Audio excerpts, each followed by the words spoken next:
Pakibasa mo? Ay, di po. Ba't may grab pa kasi? Bawal na po tambay, sir eh. May order po, ma'am. Bawal na nga po, sir eh. Kasi hanggat bukas kayo, may taong lalabas, may magde-deliver. Nonsense, sir. Video mo pa ako. Hindi, di po ako, empleyado. Grab po ako. Oo nga eh. Hindi niyo ba naiintindihan? Andito babasahin ko, ha? Okay. Curfew hours natin, sir. Sige, video mo para maintindihan mo. Sige po. Hindi ba alam ng Grab yan? Ang Grab po, sumusunod lang din po sa IATF eh. Hindi nga.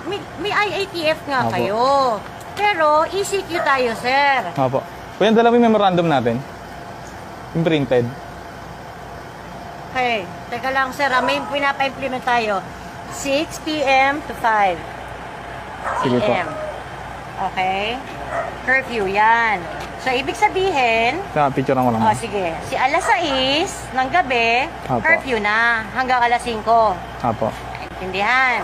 Basa. Okay. So, dito naman sa private establishments, essential goods and services, essential po ba si lugaw? Ano po? Hindi.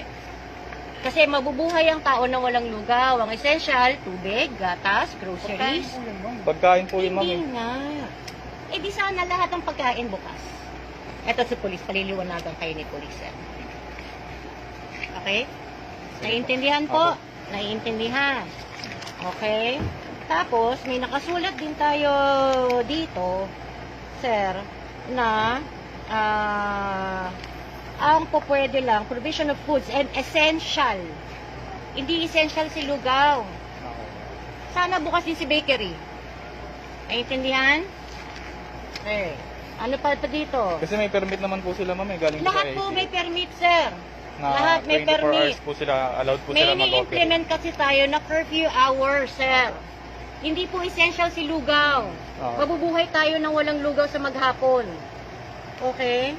Naintindihan? Delivery and courier services lang. Nagka-transport ng food, medicine, and others essentials. Yes po, kami po. Pero siguro. kayo ngayon. Diba? Apo, kami po yung Pero nga, sir, hindi nga essential si lugaw. Okay po. Naiintindihan po? Nuggets naman po. Eh, ano ma'am? Paano po kayang gagawin niyo, ma'am? Sabihin niyo doon sa grab niyo. Ay, hindi po kami pwedeng mag-concern sa... Kasi